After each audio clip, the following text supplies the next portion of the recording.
మన దేశంలో సెలబ్రిటీలు, రాజకీయ నాయకుల కుటుంబాల్లో పెళ్లి అనగానే వెళ్లే మీడియాకు, పత్రికల నుంచి విందు భోజనాల వరకు అన్ని బ్రేకింగ్ న్యూస్లే. అందులో భాగంగానే ఇప్పుడు గాలివారి ఇంట్లో పెళ్లిపై దేశమంతా ఓ కన్నేసుంచింది.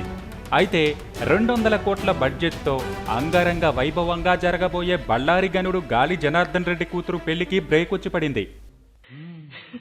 రాజీవ్ రెడ్డి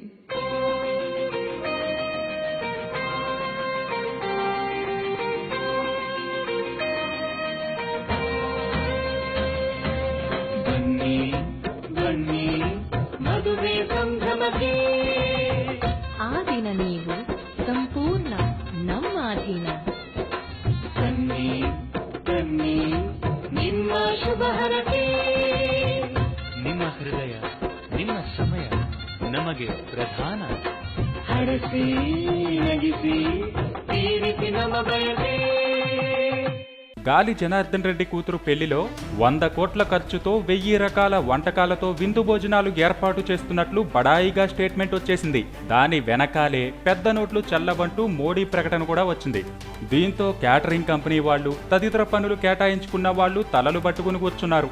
ప్రతి చిన్న కొనుగోలుకి పెద్ద నోట్లు తీసే పని పడ్డం, అవి బయటికి తీసే ధైర్యాలు లేకపోవడంతో గాలివారి పెళ్లి సందడికి బ్రేకులు పడినట్లయింది. కనీ విని ఎరుగని రీతిలో పెళ్లి చేయాలనుకుంటున్న గాలివారి కల నెరవేరాలని అభిమానులు కోరుకుంటుండగా మధ్యలో ఈ పెద్ద నోట్ల బెడదతో తెగ చికాకు పడిపోతున్నారు. ఇప్పుడు ఈ వార్తలే కన్నడ మీడియాలో తెగ హల్చల్ చేస్తున్నాయి.